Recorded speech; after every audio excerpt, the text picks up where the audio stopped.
Then we asked for help on the way, and then we saw a fishing boat passing us. And we said, why don't you save us? And he said, well, there's one boat behind you guys just sank, so we have to go and then rescue them. Hello and welcome to Holding Heritage. This is a space to explore and have honest conversations around the Asian North American experience. We'll focus on Canadian refugee stories, family, heritage, and bridging generational gaps. My name is Holly. Thank you so much for joining me.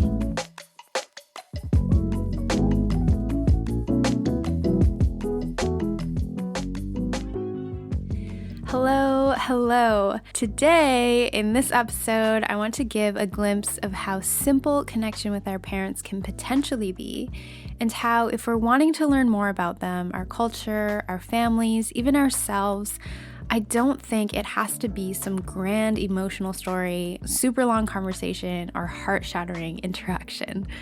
Oftentimes, the opening up of even tiny glimpses and simple details into their personalities, pasts, and memories are enough to create and spark these amazing flames of impactful connection and deeper appreciation. In my opinion, relating to our parents and families, or really anybody for that matter, is challenging when we have extremely little material to work or empathize with. At the core of it, if we don't have much context or information to help us connect and relate on a human level, it's challenging to empathize and begin to tap into that deeper understanding. There's no doubt that the concept of starting in-depth conversations within Asian households, specifically with our parents and elders, can be a bit of a daunting task. Mix in a cup of Asian family dynamics, emotions, language barriers, generational gaps, possibly traumatic refugee experiences, and it can make things 100 times more challenging. I always struggled with not knowing how to bring things up with my parents when it came to learning more about them. They were for sure more reserved when I was younger, but as I grow older, I sense that perhaps they're more welcoming of it now. I genuinely believe that all they want and need is to know and feel that we actually are interested and want to hear what they have to say and express. I wasn't sure if they would be up for talking about things, if they would feel comfortable, if it would be emotional for them, what types of questions I was supposed to ask. The list goes on and on. So this episode, I'll be introducing you to my dad and sharing little bits of a conversation we had over looking through some old photo albums. This was one of the first times my dad and I were able to connect and share over some of his refugee experiences, and it was a really memorable moment for me. It helped to further ignite the flame inside me that wanted to learn and connect more deeply with my family, the history of my parents, grandparents, and ancestors' journeys and challenges. So prior to this evening that I'm going to be sharing with you, I spent hours in my head trying to scheme out the best way to approach my parents. How do I ask them to share these stories that they've held on to for so long? Would I even be able to have a productive conversation with them about it? Because we all know that sometimes even simple conversations with our parents can be a little bit frustrating at times. So these thoughts flooded my mind. Let me set the scene for you for this evening. I was home for Christmas a few years ago, and I sat in my parents' living room. Sprawled out in front of me were a dozen family photo albums that I dug out. I figured maybe I'm not super up for talking directly to them right now, so I'll just look through some physical history. My brother joined me, and we were laughing a lot at the young photos of my mom and dad, and I realized that in some of the older albums, a large majority of the photos were filled with faces I didn't recognize, places I'd never seen or heard of, even expressions on my family members' faces that I had never seen before. So my dad eventually, after hearing us laughing our faces off, came to sit in the chair in the corner of the living room, my brother and I on the carpet in front of him, nose to the albums. It all started with a simple, "Hey Dad, who is this?" Oh, this picture is in Hong Kong, see? This is my dad. His name is Sinh Ha, S-I-N-H, last name H-A. He's got the type of Asian dad build where he can eat an obscene amount of food always, but absolutely never gains weight. I grew up knowing him as more stoic and strict, but somehow always knew he was a goofball at heart. And the older that I grow, the more that I learn this is 100% true. Some things that he loves are the outdoors, rice, and cracking jokes. He stands at about 5'11", his cheeks and eyes squint and crinkle every time he laughs, and his ears kind of stick out like monkeys, but it's definitely a family charm. My dad and his side of the family left Vietnam as refugees in 1978 to 79. This made them part of the second wave of refugees fleeing Vietnam, often referred to as the boat people. This was due to the anti-Chinese atmosphere in Vietnam following the fallout between China and Vietnam. So for context here, their first refugee destinations were China and Hong Kong, and my dad was only 12 or 13 years old during this time. So you were on a boat for 3 months? Well, yeah. When you stay in the beach, that's all what you stay. You stay in your boat. Right? There's no place. And it's really small boat. People. How many people were on your boat? In our boat, I think 140 something people. There's no place to sleep. You just was it like basically sit. This fishing boat, like many other refugee boats, would have been around maybe 25 to 35 feet long, normally made to hold safely maybe 15 to 20 people. However, given the circumstance, they were packed full, in my dad's case with around 140 refugees. A lot of money. You have to pay a lot of money. So, yeah, some family you know, some you don't, right? Like that family, I said, the guy went to school with me. Yeah, we live pretty close to each other. And his family, our family, and then my uncle family too, right? The family's in China right now. And they all went with us. And my grandmothers went with us, but then they stay back in China because we hit a really bad storm in China. Our boat almost died. Everybody almost died, and then that's why half of the boat scared. They don't go anymore. Yeah, they still want to stay back, but we go. So that's how. Many refugees that stopped in China before continuing on to Hong Kong had to take long breaks to take care of things like fixing broken boats and ships, recovering from injuries and malnutrition, finding more money, etc., etc. Many even chose to stay in China in refugee holding camps because the initial journeys were so traumatic that the fear of continuing on was too much. So then you had to take the same boat from... Yeah, the same boat, but we have to stay back and repair the boat. You have to pay money. Everybody have to pay money to repair the boat too, right? So some people, they don't have money. They have to stay. Some people, they're scared. They have to stay. I think your mom boat got into trouble 3 times or something like that. Did yours? Your mom boat. Yours, though? No, our boat just 1 time. We got into a bad storm, and the boat is really small. Back in that time, I'm just a kid, and I sit on the side of the boat, and I can touch the water. With your arm? Yeah, so basically that boat is normally it's only allowed 20 people max, right? And then we fit 140 something people in with all the luggage and stuff. So the boat is so close to the water. So they said every family have to throw 1 or 2 luggage out. So everybody choose something to throw out, but still it's really scary. Because that was kind of around the typhoon season. Yeah. Well, April is not bad, but we hit a really, really bad storm. Yeah. And the water come into the boats like crazy, and it broke all the window. And I remember me and Yi Kuma, we have to use the blanket to cover the window so the water don't come in. My Yi Kuma is one of my dad's older sisters. She's about 3 years older than he is. How long was the storm? Well, it's at night. It's few hours, and then that's why we have to go into this harbors instead of the first harbor we planned to, right?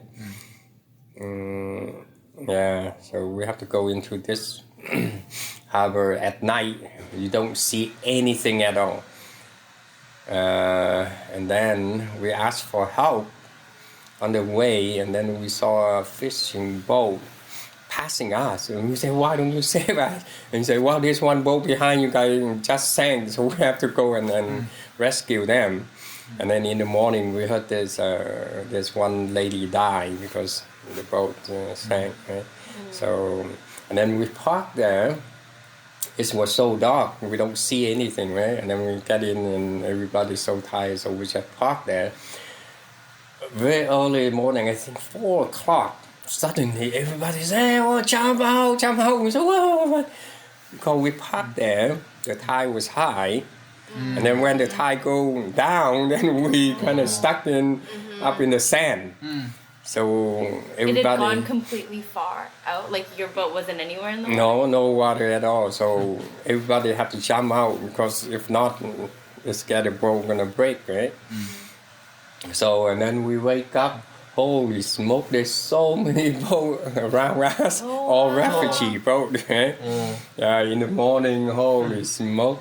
And then every day there is a market. They're on the beach. A refugee market. Yeah, so all refugee bring whatever they have out and then sell. Right? And then Chinese people come and buy. I remember that time I have one sock. It's a sock, old sock, but it's made out of nylon or something like that, right? And it's very expensive back then. And I remember I sold that sock, and we buy a lot of candy and stuff not to eat. You buy candy. Yeah, and that's the first time we have Chinese money, right? From your sock. Oh Yeah, old sock. Were you just running around like, Yeah. buy my sock, buy my sock, Yeah. buy my sock? And then, Mama, right? Back in that time, you got a lot of Chinese record, those old records. And, you have hundreds of it. That you brought on the boat with you? Yeah, and Oh, wow. and that time, is in prison, right? So Mama have to hide the record because it's Chinese, right? Chinese. While fleeing Vietnam as refugees, in order to get accepted into the refugee camps as legitimate refugees, there were guards and officials that would check and decide whether you were a real refugee fleeing Vietnam or if you were a resident from China trying to flee to get sponsorship as a refugee. So my family, being of ethnic Chinese background, of course had a lot of Chinese belongings, such as these records of my grandfather's that they had to get rid of before reaching Hong Kong. So she had to hide the record in the pig house. And then somehow it fell down, the pig kind of... Oh, no. So there's few that are not good, right? But still, we went up to this market. We can sell for so much money. Really? Yeah, those records is some are very famous, those Chinese records, right? So first, people come and ask, "Oh, you have records and stuff," and Mama kind of don't know what the price, so she only sell like 4 or 5. And the next day, this guy come back again, and he asked, "Oh, you have more records, right?" So I remember. We sold all the records. We were able to buy those gold rings. I think we buy 4 or 5 those gold rings. Buy Yeah. a gold ring Gold just ring. for later? Yeah, so that's continue to sell it? how we got money to go, right? Because that time gold, no money is worth any money, right? So gold, that's how. Yeah. We're pretty lucky, so we have money, we have gold to chip in to repair the boat and to buy food and stuff. So, yeah, Did you got to bring your stuff all the way to the refugee camp? No, Or, like, you can. where did, yeah. Well, Because they took it away from you, right? When we left Vietnam, our house, they don't allow us to sell our house, right? Because they say our house big. We have money, so they don't allow. And all we can take is clothes, right? Money, clothes, prepare whatever the food you have, dry food. Those are condensed milk. Condensed milk is good, but it's heavy. You can't carry too much. That's where we stay. This bunk bed is 3 level, right? So you guys were all in the same room? Yeah, when we get there, if you have family member, right, you can kind of ask to stay together. Yeah, in a camp, there's 1 level. They don't divide the room, right? So it's kind of plain.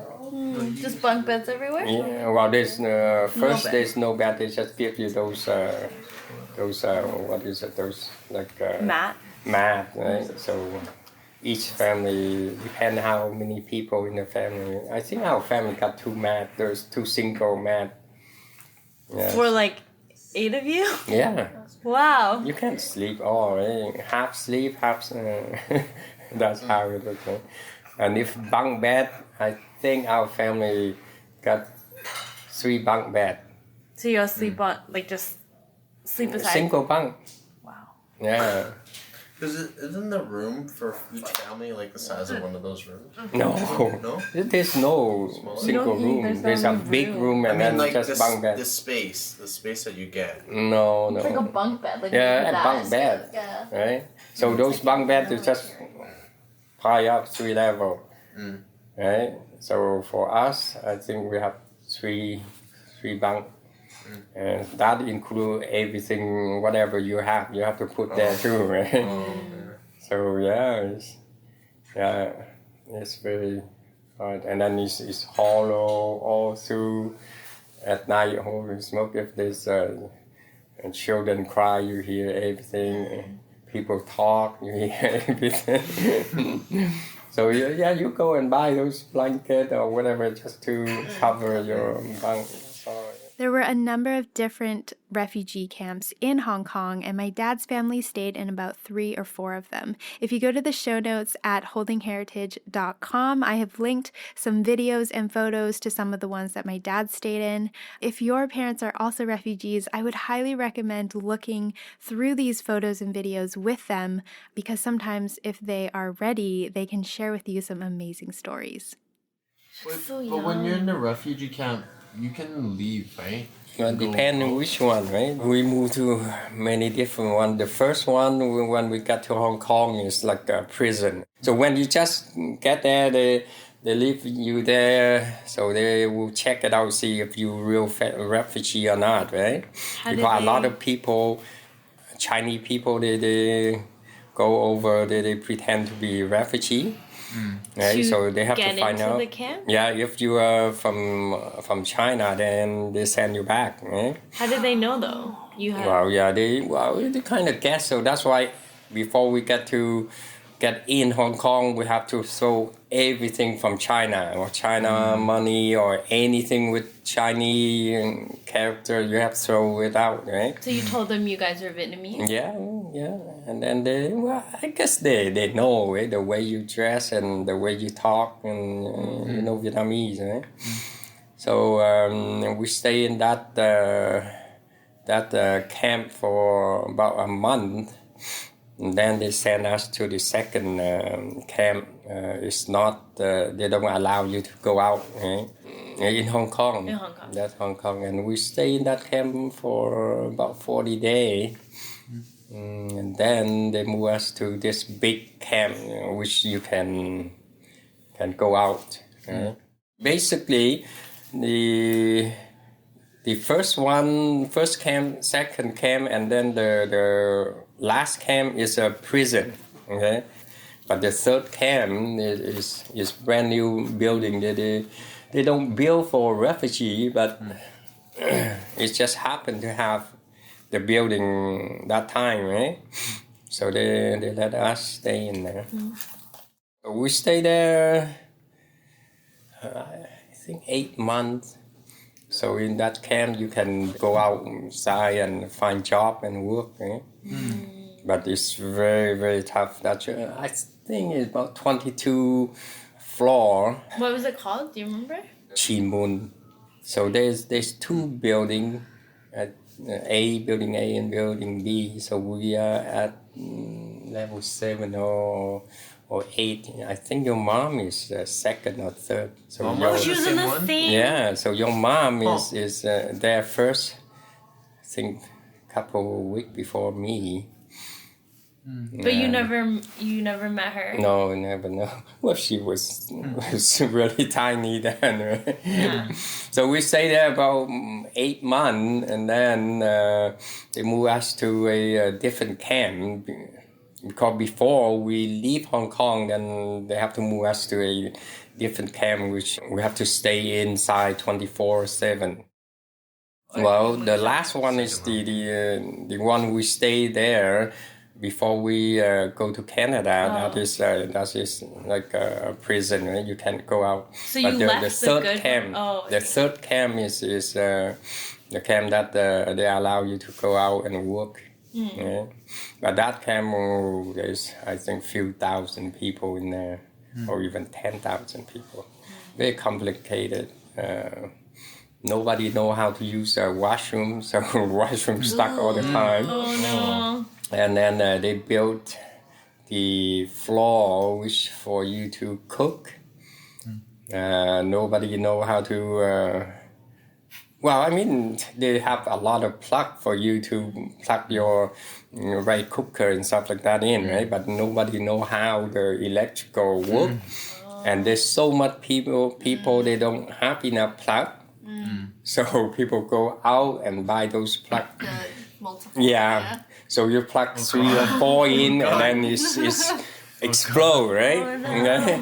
And every day like that, and then people come and repair them every day, and they got fed up. But I mean, You guys didn't know, right? well, later we know, but who gonna stay there and wait for a couple hours, 3 hours to cook, right? So everybody's want to cook. So that's how it is. And then there's flood, and there's so many problems. And the elevators. There's so much people, right? And then when it's overload, it stops. It's not moving. So what they do is they say, okay, 1, 2, 3, everybody jump up. Okay, so that way it's light, right? And then it starts to go up. So it's very, very, it's very, very dangerous, right? But that's how they do it. There's so many stories. It's very, very. Oh my goodness. And, we all work. I work. Kuma and everybody work. When you were in the third camp? Yeah, in the third camp, there's so much work there, right? People come to your camp in the morning to pick you up to go to work. And Different job every day? Or? Yeah, or if you don't like this job, you can just go cross the street and then get another job. There's so much work and then no people to work, right? I remember I worked in electronic manufacturer making those stereos, those small stereo. And then a belt, make those leather belt. Yeah, I make like 800. Could you talk to them because you knew Chinese? Yeah. No, Hong Kongese speak Cantonese. Right? Oh, okay. I think I made the first job. I made $800 a month. It's important to note here that when my dad is saying $800 a month, he's actually talking about Hong Kong dollars, not Canadian or US dollars. So to give some context to the actual value that he's talking about, in today's day, 800 Hong Kong dollars is about $125 Canadian. But it's not much to spend. Basically, one chicken drumstick is $5. Okay, so if you go to a movie, I think a movie is like $5 a ticket, and then a drumstick is $5, and one drumstick is not enough, so you have to eat 2. So yeah, a week you can spend a few $100s, right? So it's just enough for you to spend. You're not gonna have any leftover. Yeah, we all work. Everybody work. Only Bosuk too small to work. Yeah. My Bosuk is my dad's youngest brother, and he would have been just a young boy at the time.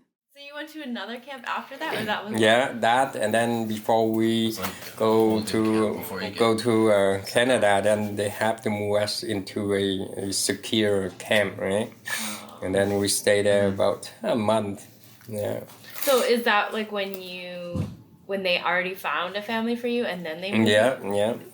Yeah. So. Yeah, we kind of pretty lucky. We got this church in Nova Scotia sponsor us. How did you when did you find out that you had a family? Like they called you your family? No, we kind of have to go and apply for it, right? So you have the right to apply for whichever country you want to go, but it's not necessary you will get accepted by that country, right? So most people will apply for 2 or 3 different countries, see whichever country will call you first, right? So for us, we apply. Well, basically, we don't even know Canada. Who know what Canada is, right? So when we apply for Canada, they show us a film. Okay, and that film is scary. Okay, they don't show you cities. They're So this video that was shown to my dad's family to describe quote-unquote life in Canada was filled with scenes and landscapes from northern Canada rather than cityscapes or more developed areas. My dad recalls seeing lots of footage of Indigenous communities and groups, which to my dad's family at the time resembled groups of Asian-like people, which offered them a sort of comfort in applying for sponsorship to Canada. Chinese people. That's why you applied? Yeah, and then but Mary families apply for England, so her family got to go first. I think So you only applied to Canada? I think we applied Canada, and then we applied for over in Europe. That's Sweden. Yeah, but that time they don't take a lot of refugees. Right? So yeah, but Canada and U.S. and England take a lot of refugee, and that's how we get here. And when we landed in Montreal, the end of April or something. And there's still snow, right? But we never know what snow is, and all we see it's so white. And we say, how come there's so much sand down there? What are we gonna do? It's all sand. And then when we landed, they say, "Wow, it's snow." Yeah, that's how you know. Yeah, we don't know snow. I mean, in Vietnam, you never even see or hear. So when you landed in Montreal... We landed in Montreal. That is, the plane landed there, and then from Montreal... Like straight from Hong Kong? Yeah, from Hong Kong to Montreal, right? And then from Montreal, they will divide you to wherever it is, right? So some will go on a different plane. Yeah, some will go to Montreal, some go to Toronto, and our family go to Nova Scotia. So yeah, we stay in Montreal. I think 4 or 5 days. They have to clean you out, right? They have to, because in refugee camp there's a lot of sickness and what is it? Especially a woman and lady have what is on your hair? Yeah, lice, right? Oh, they put you in a bathroom and they spray you with chemical and stuff. So yeah, we stay in there a few days, and then I think they flew us to Halifax, and then Halifax to Kentfield, about 1 hour drive. Really, really small town. And then your sponsor pick you up from... Yeah, they pick us up from... like all of the families? Or? Well, I think there's 3 or 4 families pick us up from Halifax. Yeah, and then... 1 year in Halifax is really, really tough. Me and your Kuma, second Kuma, we go to school, right? and there's no ESL there. So they just put us, I think they put me in grade 7 or grade 8 and Guma in grade 9 or something like that. And then we just go there in the morning and then sit the whole day and then come back in the afternoon, and it's, tell you, it's very, very, that feeling really, really scary. Right? Yeah, we stay there 1 year, didn't learn anything at all. Because there's no ESL and there's no teacher to teach you. Right? You just go there and sit all day. And then the second year, we stay there 1 year. And then we go to Calgary, and then that's when Calgary, they have ESL class. And then they have teacher, and that's how... The Vietnamese teacher? No, there's English teacher, but they teach separately, right? All the immigrant. So that's how you learn. The patient, they have time and they know how to teach you, right? Yeah, and that year I learned so much, and you feel so happy when you learn something, right? Yeah, with your mom. Yeah, that's how I met your mom in the same ESL class. Yeah, same ESL. Yeah, same ESL. I think the first time I met her is she really bad in math, and I'm good in math. So the teacher paired me and her up. The teacher want me to teach her, right? So that's how we met. Yeah. So this is where I will end this episode. I hope that you enjoyed listening to some of my dad's stories. That evening, I was really pleasantly surprised at how open and talkative my dad was about sharing these memories. I felt so grateful and honored that he was comfortable, and the amount of understanding and connection this conversation began to foster within my relationships with my parents is really incredible. The next episode is also live right now, so I hope you continue to listen on. We dive into exploring cultural identity as well as the significance of today, April 30th, to the Vietnamese and Chinese Vietnamese communities. In the process of starting this project, I of course did a lot of independent research on the history of Vietnam, the Vietnam War, Chinese Vietnamese heritage, the boat people, their experiences and stories, and so on and so on. So this helped me in preparing my mindset so that I had more context and knowledge before I actually approached them with any questions. I wanted to try my best to be able to understand and better relate to what they potentially might share with me. So if you're interested in hearing more, jump to episode 3 right now. I hope that this encourages you to open up any sort of conversation with your parents, grandparents, aunts, uncles, cousins, friends, and beyond. The amount of understanding and identity for ourselves that comes from this sharing of stories is absolutely immeasurable. Thank you for tuning in, and remember to visit holdingheritage.com to view the show notes and get in touch with me to let me know what you think. Bye! Music by Blue Wednesday Beats, be sure to check them out. And Holding Heritage is proudly created, produced, and geographically based on the traditional, ancestral, and unceded lands of the Tsleil-Waututh and Comox nations of the Coast Salish peoples.